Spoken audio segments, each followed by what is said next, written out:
अथ षडशीतितमोऽध्यायः। उत्तराषाढ तृतीयचरणम्। शिव उवाच यवनदेशे महादेवी ब्राह्मणो वेदपारगः जयदेवेति विख्यातो गुणवानपि शीलवान्। तस्य भार्या शीलवती सुशीला शीलरूपिणी।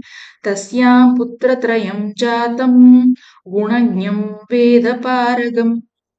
पुत्रा सर्वे गुणज्ञाश्च वेदाङ्गपारगाः। ज्येष्ठपुत्रस्य चोद्वाहे स्वसा तस्य समागताः। भगिन्याश्चादरं कृत्वा बहुयत्नेन पार्वती विवाहे च समाप्ते तु ज्ञातयः श्वेषु वेश्मसु।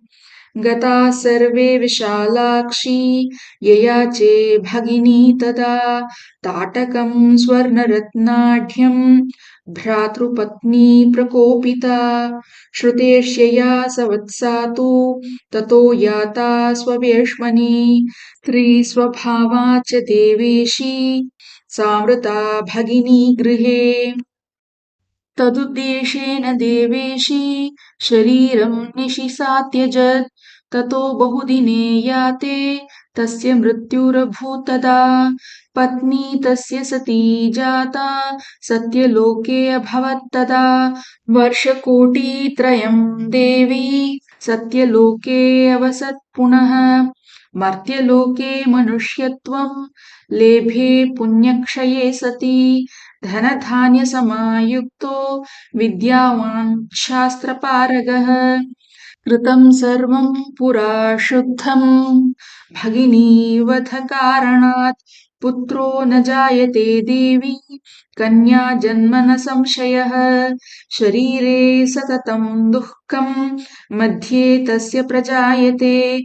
काकवन्द्या भवेत् भार्या मृतवत्सा सुदुःखिता।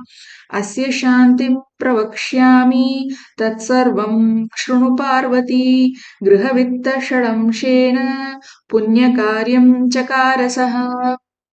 वापीकूपतडागानां जीर्णोद्धारं प्रयत्नतः। वाटिकां पथि मध्ये तु ततश्च शीतवारिणा। गायत्री जातवेदाभ्यां जपं वै कारयेत् ततः। लक्षद्वयं विशालाक्षी हवनं तद्दशांशतः।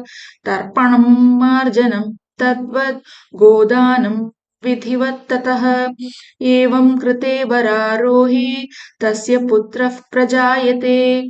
गुणज्ञः सर्ववस्तूनां साधूनां सम्मतस्तथा। स्वर्णदानं विशालाक्षी फलपञ्चमितं तथा। ब्राह्मणाय ततो दद्यात् पूजयेत् युवतीं ततः। वस्त्रालङ्कारसिन्दूरैर्गन्धाढ्यैः सुमनोहरैः।